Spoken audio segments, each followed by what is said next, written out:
नमस्ते दोस्तों, film fathom में आपका स्वागत है। आज हम बात करने वाले हैं एक ऐसी फिल्म के बारे में जो अभी 7 नवंबर 2025 को रिलीज हुई है, लॉन्ग शैडोज। ये एक वेस्टर्न रिवेंज थ्रिलर है जो आपको कंप्लीटली डिफरेंट ट्विस्ट देने वाली है। अगर आप वेस्टर्न जॉनर के मूवीज पसंद करते हैं और साइकोलॉजिकल ड्रामा भी चाहते हैं तो ये वीडियो आपके लिए परफेक्ट है। तो चलिए शुरू करते हैं। लॉन्ग शैडोज एक अमेरिकन वेस्टर्न थ्रिलर फिल्म है जो 1880 के दशक के एरिजोना टेरिटरी में सेट है। ये विलियम शॉकली की फीचर फिल्म डायरेक्टोरियल डेब्यू है, जिन्होंने खुद इस फिल्म को राइट, प्रोड्यूस और डायरेक्ट किया है। फिल्म में एक पावरफुल एंसेंबल कास्ट है। डर्मेट मल्रोनी, डोमिनिक मोनागहैन, जैकलीन बिस्से, ब्लेन मे और सैरा कोर्टेज। क्विवर डिस्ट्रीब्यूशन ने इस फिल्म को डिस्ट्रीब्यूट किया है। फिल्म की रन टाइम है सिर्फ 1 घंटा 40 मिनट और यह आर रेटेड है। अगर आप क्लासिक वेस्टर्न्स जैसे the power of the dog या अनफॉरगिवन को पसंद करते हैं तो लॉन्ग शैडोज आपको एक नया पर्सपेक्टिव दे सकती है, लेकिन साथ ही यह फिल्म कुछ यूनिक और कंट्रोवर्शियल ट्विस्ट्स भी लेकर आई है। अब आते हैं फिल्म की कहानी पर। लॉन्ग शैडोज का कोर एक ट्रेजेडी के इर्द गिर्द घूमती है। फिल्म की शुरुआत होती है एक हार्ट ब्रेकिंग सीन से। एक आदमी और एक छोटे लड़के को एरिजोना की डस्टी जमीन पर मरा हुआ दिखाया जाता है, लेकिन क्या होता है, ये छोटा लड़का असल में बच जाता है। वह लड़का है मार्कस डॉलर। फिल्म को आगे बढ़ाया जाता है कई सालों बाद, जब मार्कस एक ग्रोन अप यंग मैन बन जाता है। उसके माता पिता को उस दिन एक आउटलॉ गैंग ने मार दिया था और मार्कस उस दिन का सोल सर्वाइवर है। मार्कस को एक ऑर्फनेज में रेज किया गया था, जहां एक नन ने उसे पालन पोषण किया, लेकिन मार्कस के दिल में सिर्फ एक चीज थी, बदला लेना। उसके माता पिता के कातिलों को ढूंढना और उन्हें मार डालना, यही मार्कस का सबसे बड़ा सपना बन गया था। अब बात करते हैं फिल्म के मुख्य कैरेक्टर्स के बारे में।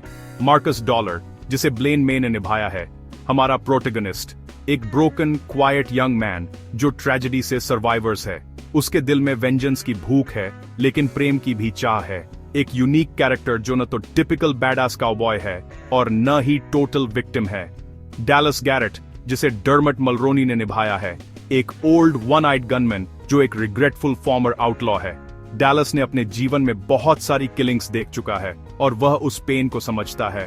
वह मार्कस को मेंटर बनता है और उसे शूटिंग सिखाता है, लेकिन साथ ही डैलस अपने गलत फैसलों से बचना चाहता है।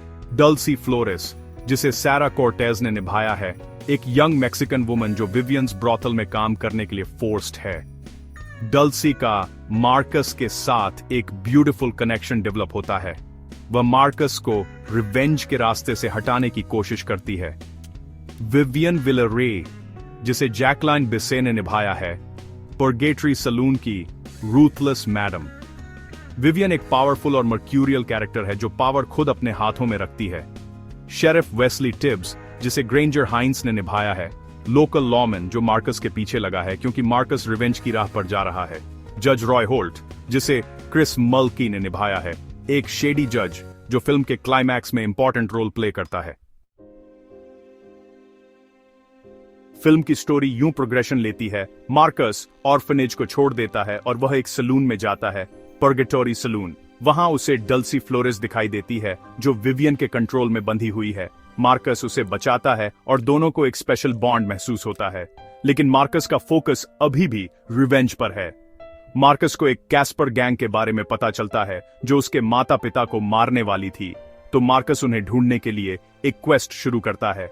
इसी दौरान मार्कस को डैलस गैरेट मिलते हैं जो एक एक्सपीरियंस्ड गनमैन है। डैलस उसे मेंटोर बनते हैं और उसे गन फाइट करना सिखाते हैं, लेकिन यहीं से फिल्म का टोन बदलने लगता है। मार्कस और डल्सी के बीच का रोमांटिक कनेक्शन गहरा होता जाता है। डल्सी अपना पेनफुल पास्ट शेयर करती है मार्कस के साथ। दोनों ही दुख से भरे हुए हैं, लेकिन एक दूसरे में होप पाते हैं। समय के साथ मार्कस के सामने एक चॉइस आ जाती है, क्या वह अपने पेरेंट्स के लिए रिवेंज लेगा या फिर डल्सी के साथ एक नई जिंदगी शुरू करेगा। अब आते हैं फिल्म के सबसे इंपॉर्टेंट और कंट्रोवर्शियल पार्ट पर, द ट्विस्ट। फिल्म के थर्ड एक्ट में एक मेजर रेवलेशन होता है और यह रेवलेशन पूरे नैरेटिव को अपसाइड डाउन कर देता है। फिल्म हिंट्स देता रहता है कि मार्कस की रियलिटी इटसेल्फ फ्रैक्चर्ड है। क्या वह जो देख रहा है वह सच है या फिर यह उसके ब्रोकन माइंड का हेलुसिनेशन है। रिव्यूज में कहा गया है कि फिल्म के अंत में एक साइकोलॉजिकल ट्विस्ट आता है जो व्यूअर्स को कंफ्यूज्ड भी कर सकता है और इंट्रीग्ड भी। यह ट्विस्ट फिल्म को एक ट्रेडिशनल रिवेंज वेस्टर्न से एक साइकोलॉजिकल थ्रिलर में बदल देता है। लेकिन मुझे स्पॉयलर्स देने की जरूरत नहीं, मैं बस ये कह सकता हूं कि अगर आप फिल्म देखेंगे तो आप डेफिनेटली सोचने पर फोर्स्ड होंगे, मार्कस की जर्नी असल में क्या है। सिनेमेटोग्राफी की बात करें तो ए.जे. राइटानो ने एरिजोना के लैंडस्केप को ब्यूटीफुली कैप्चर किया है। ओल्ड टूसॉन में शूट की गई यह फिल्म का visual aesthetic classic western vibe रखता है। टॉमी फील्ड्स का म्यूजिकल स्कोर भी फिल्म के इमोशनल जर्नी को एनहांस करता है।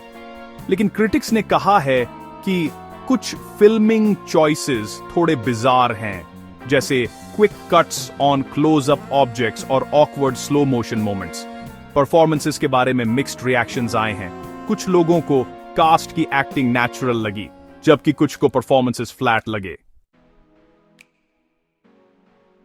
तो कुल मिलाकर लॉन्ग शैडोज एक ऐसी फिल्म है जो ट्रेडिशनल वेस्टर्न रिवेंज स्टोरी के साथ साइकोलॉजिकल एलिमेंट्स को मिक्स करती है।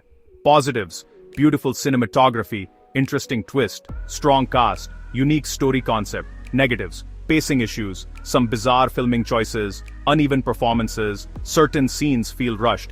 ये फिल्म उन व्यूअर्स के लिए है जो वेस्टर्न जॉनर को ज्यादा एक्सपेरिमेंटल और डार्क अप्रोच में देखना चाहते हैं, साइकोलॉजिकल ट्विस्ट्स के साथ रिवेंज स्टोरीज पसंद करते हैं, कॉम्प्लेक्स कैरेक्टर्स को अप्रिशिएट करते हैं। फाइनल वर्डिक्ट: अगर आप एक डार्क अनकन्वेंशनल वेस्टर्न देखना चाहते हैं तो लॉन्ग शैडोज एक इंटरेस्टिंग चॉइस हो सकती है, लेकिन एक्सपेक्टेशंस रियलिस्टिक रखिएगा।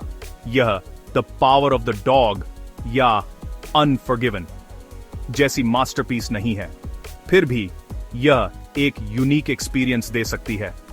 दोस्तों, अगर आप लॉन्ग शैडोज देखते हैं तो कमेंट में बताइएगा कि आपको फिल्म कैसी लगी और उस ट्विस्ट के बारे में आपकी क्या राय है। फिल्म फैथम को सब्सक्राइब करते रहिएगा नई फिल्मों की रिव्यूज और एनालिसिस के लिए। धन्यवाद।